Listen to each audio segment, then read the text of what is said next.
सबको जय यीशु की।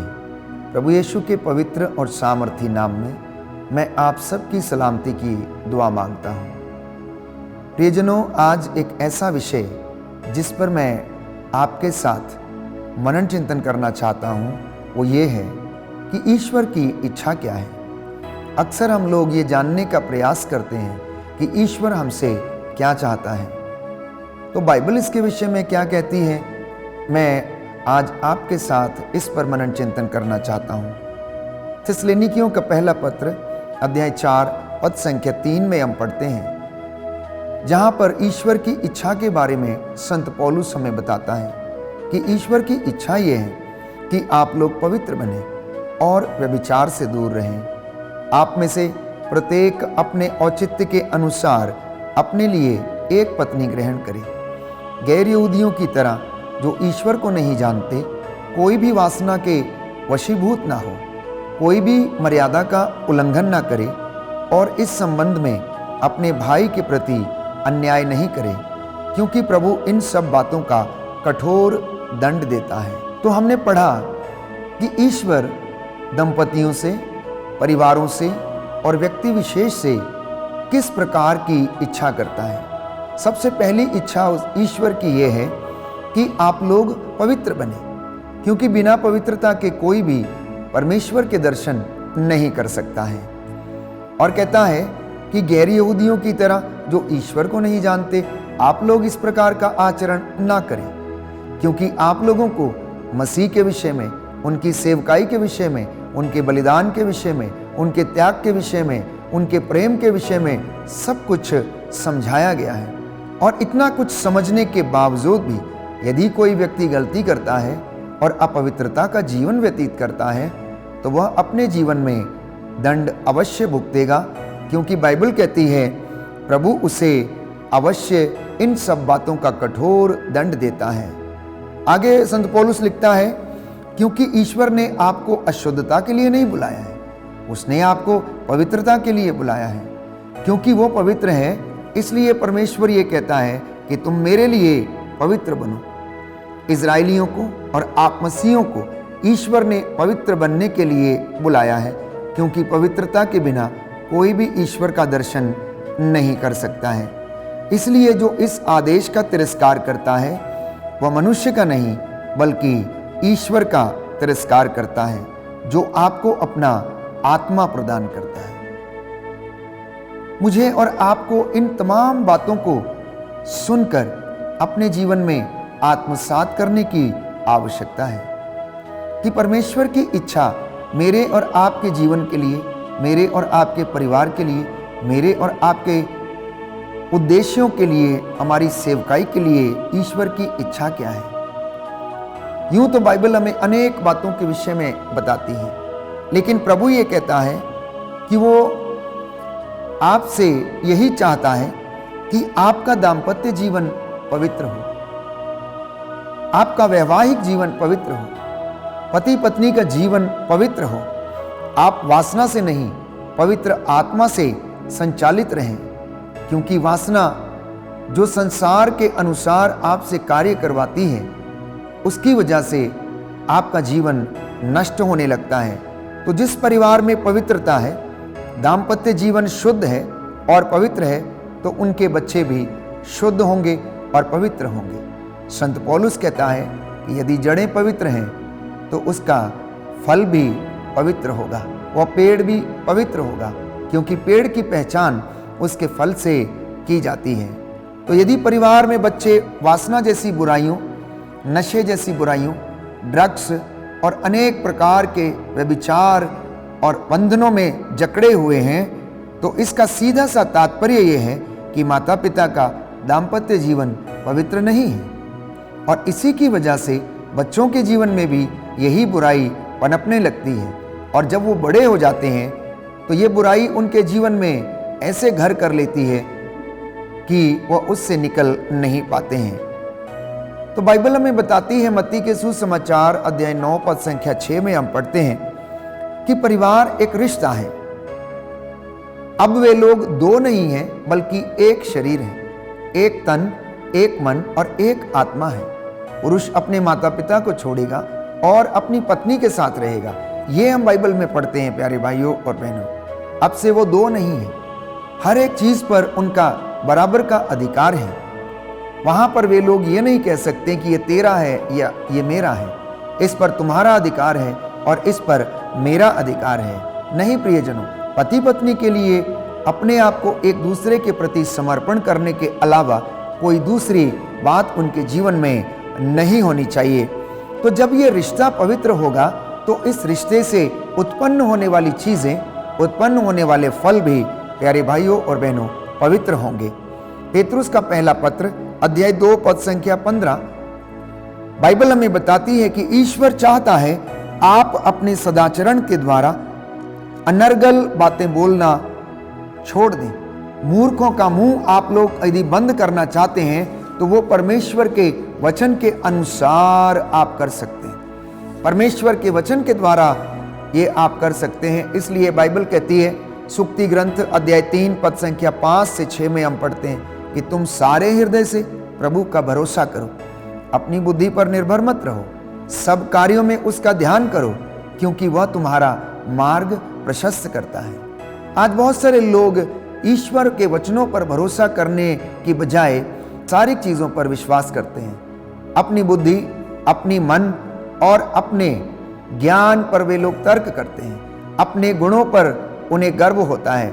लेकिन बाइबल इसके विपरीत हमें बताती है कि यदि आपको गर्व करना है तो मसीह के क्रूस पर, यदि आपको गर्व करना है तो प्रभु की शिक्षा पर, जो आपका मार्ग प्रशस्त करती है। याद रखें कि ईश्वर की इच्छा आपके जीवन के लिए यह है कि आप लोग पवित्र बने, क्योंकि पवित्रता के अभाव में कोई भी ईश्वर के दर्शन नहीं कर सकता है, कोई भी स्वर्ग राज्य में प्रवेश नहीं कर सकता है। और यह पवित्रता चारों स्तर पे अनिवार्य है, मानसिक स्तर पे, शारीरिक स्तर पे, आत्मिक स्तर पे और प्यारे भाइयों और बहनों हमारी बुद्धि और ज्ञान जो हमारे पास है उस स्तर पर यह पवित्रता अनिवार्य है।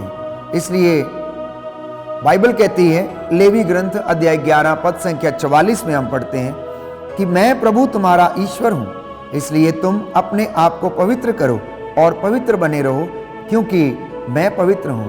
प्रियजनों, प्रभु इतना पवित्र है, इतना पवित्र है कि हम में से कोई भी उसकी पवित्रता के दर्शन तब तक नहीं कर सकता है जब तक कि हम पवित्र नहीं बनते हैं। शारीरिक रूप से, मानसिक रूप से, दृष्टि की रूप से, आत्मिक रूप से, इन चारों स्तरों पर हमें पवित्रता की आवश्यकता है, क्योंकि प्रभु बार बार हमें याद दिलाता है कि मैं वो प्रभु हूं जो तुम्हें इसलिए मिस्र से निकाल लाया कि मैं तुम्हारा अपना ईश्वर बनूं। कहता है कि मैं तुम्हारा अपना ईश्वर बनूं, क्योंकि मैं पवित्र हूं, इसलिए तुम मेरे लिए पवित्र बनो। लेवी ग्रंथ अध्याय 19 पद संख्या 2 में हम पढ़ते हैं, इजराइलियों के सारे समुदाय से यह कहो कि तुम पवित्र बनो। कहता है कि इजराइलियों के सारे समुदाय से यह कहो, इन विश्वासियों से यह कहो, मेरी बातें सुनते हैं जो लोग, उनसे यह कहो कि मैं पवित्र हूं, इसलिए तुम मेरे लिए पवित्र बनो। मैं तुम्हारा प्रभु ईश्वर पवित्र हूं। तुम में से प्रत्येक व्यक्ति अपने माता पिता का आदर करेगा और मेरे विश्राम दिवस को मनाएगा, क्योंकि मैं प्रभु तुम्हारा ईश्वर पवित्र हूं। बाइबल शुरू से लेकर अंत तक पवित्रता की बात करती है, क्योंकि बिना पवित्रता के, बिना विनम्रता के, बिना विश्वास के, बिना प्रायश्चित के, बिना पश्चाताप के कोई भी ईश्वर के दर्शन नहीं कर सकता। यहां तक कि अविश्वास को भी बाइबल में पाप कहा गया है, जो मूर्ति पूजक के बराबर है। इसलिए इंसान को इन तमाम चीजों में ऊंचा उठने की आवश्यकता है। जिंदगी के हर स्तर में उसे अव्वल रहने की आवश्यकता है। लेवी ग्रंथ अध्याय 20 पद संख्या 26, मेरे लिए तुम पवित्र बनो क्योंकि मैं पवित्र हूं। मैंने तुम लोगों को अन्य राष्ट्रों से अपने लिए अलग कर लिया है। कितनी सुंदर बात है। प्रभु कहता है कि मैंने तुम्हें अन्य राष्ट्रों में से अपने लिए अलग किया है। हे इजराइलियों, तुम क्यों मरना चाहते हो? तुम मेरी बातें क्यों नहीं मानते? तुम उन पर क्यों नहीं चलते? तुम मेरी आज्ञाओं का पालन क्यों नहीं करते? मैं तुम्हें अपने साथ रखना चाहता हूं, मैं अपने साथ तुम्हें लेकर चलना चाहता हूं, मैं तुम्हारी रक्षा करता आया हूं, मेरा प्रेम तुम्हारे लिए अनंत काल से बना हुआ है। अब तुम मेरी बात क्यों नहीं मानते? तुम मेरी बात मानो और उस पर चलो, मेरे आदेशों का तुम पालन करो, मेरे लिए तुम पवित्र बनो। इसलिए संत पौलुस भी पेतरुस को लिखते हुए पहले पत्र अध्याय 1 पद संख्या 16 में कहता है, पवित्र बनो क्योंकि मैं पवित्र हूं। पवित्र बनो क्योंकि मैं पवित्र हूं। लेवी ग्रंथ अध्याय 20 पद संख्या 7 कि तुम अपने को पवित्र करो और पवित्र बने रहो, मैं प्रभु तुम्हारा ईश्वर पवित्र हूं। तुम मेरी विधियों का पालन करोगे और उनके अनुसार आचरण करोगे, मैं वो प्रभु हूं जो तुमको पवित्र करता हूं। प्रभु कहता है कि तुम मेरी विधियों का पालन करो, मेरे आदेशों पर चलो, मैं वो प्रभु हूं जो तुम्हें चंगा करता हूं, मैं वो प्रभु हूं जो तुम्हें सामर्थ्य देता हूं, मैं वो प्रभु हूं जो तुम्हारे आगे आगे चलता हूं, मैं वो प्रभु हूं जो तुम्हें पवित्र करता हूं। इसलिए आज प्रभु आपके चौखटों को, आपके बिछौनों को, आपके आटा गूंदने की परात को, आपकी कलम जिससे आप दफ्तर में लिखते हैं, उसको शुद्ध करे, पवित्र करे। आपको इन आंखों की पवित्रता प्रदान करे जिससे कि आप लोगों में ईश्वर का प्रेम देख सके। आप लोगों के सेवा करने के लिए आपके कदम आगे बढ़ जाएं, लोगों की सेवा में आपके हाथ सदा उठे रहें। इब्रानियों के पत्र अध्याय 12 पद संख्या 14 प्रभु का वचन ये कहता है कि पवित्रता की साधना करो।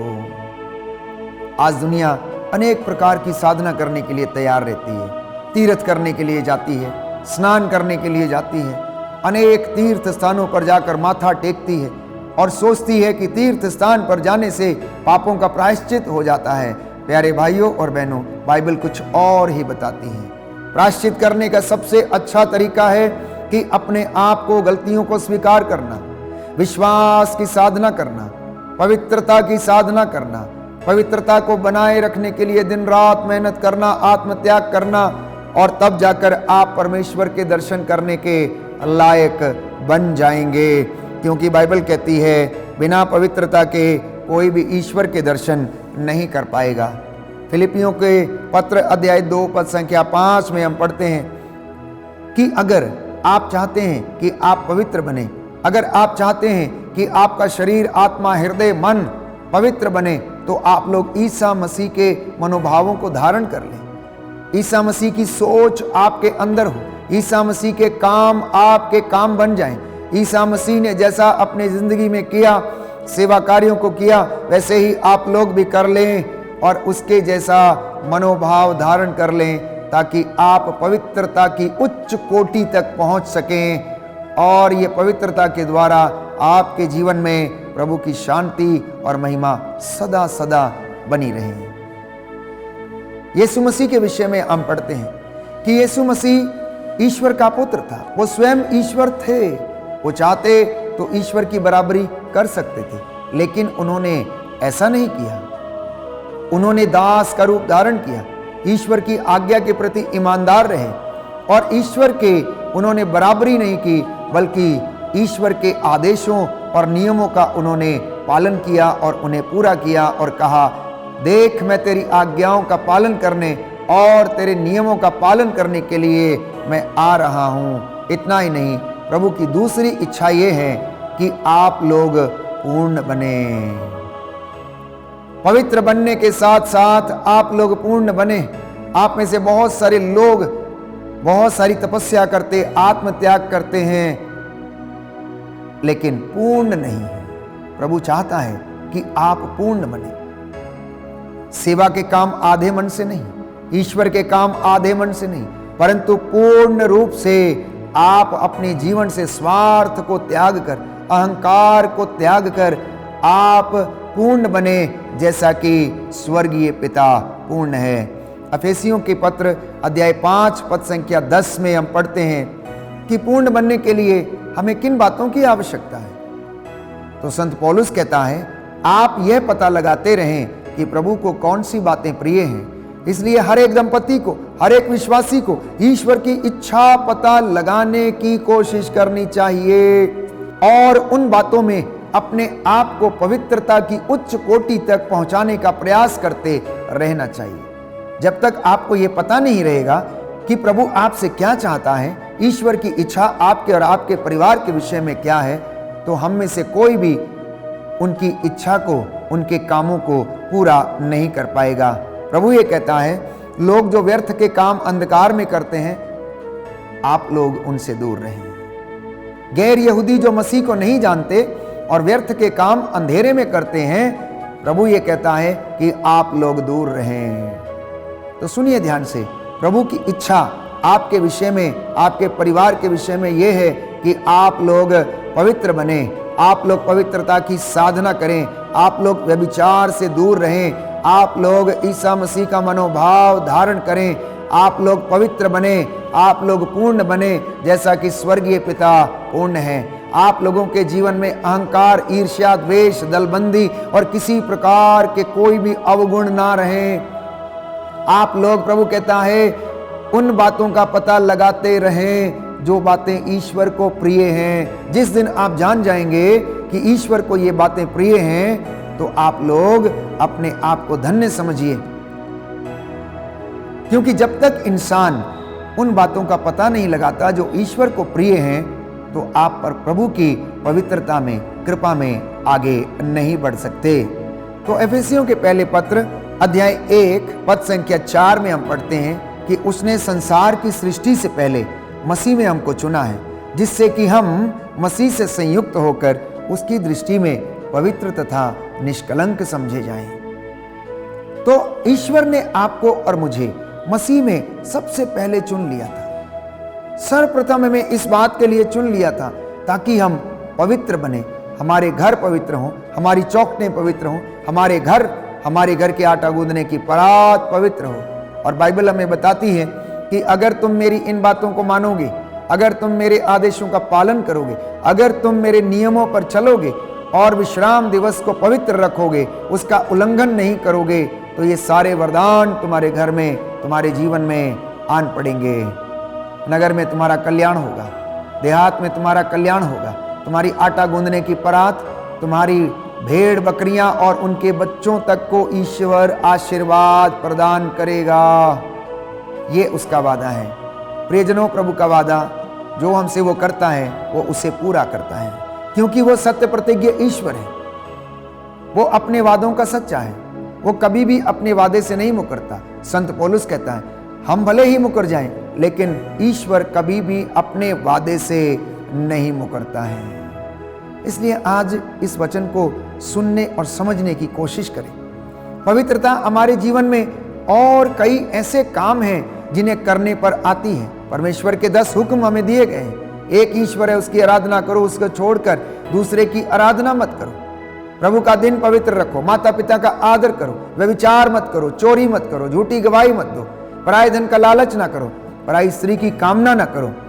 अगर हम इन बातों को आत्मसात करते हैं, इन पर चलते हैं और ये हमारे जीवन में लगातार बनी रहती हैं, तो मैं समझता हूँ बहुत जल्दी हम पवित्रता के सीढ़ियाँ चढ़ने लगेंगे और हमारा विश्वास दृढ़ होता जाएगा।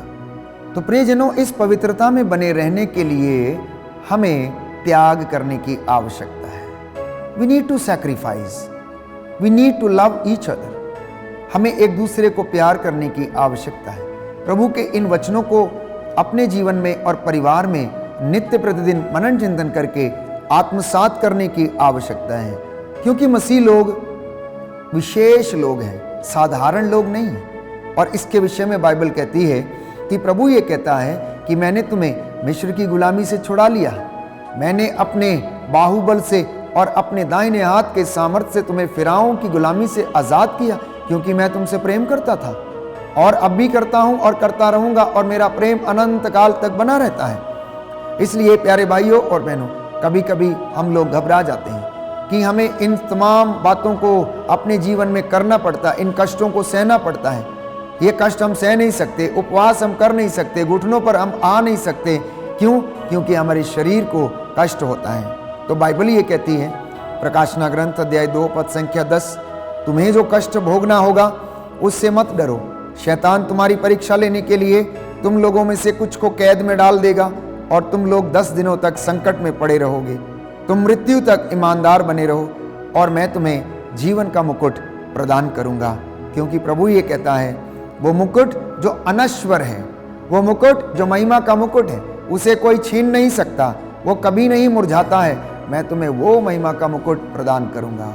बस तुम मेरे साथ संकट में साथ देते रहो, तुम मेरे लिए पवित्र बने रहो, तुम मेरे लिए ईमानदार बने रहो, तुम मेरे प्रति वफादार रहो, मेरे नियमों का पालन करो, आदेशों का और विधियों का, निषेधों का पालन करो, और जिससे कि तुम और तुम्हारा परिवार उन्नति पाए, तुम्हारा घराना मुक्ति पाए, तुम्हारा परिवार उद्धार पाए, और ये वचन आपके जीवन में 100 गुना फल लाए।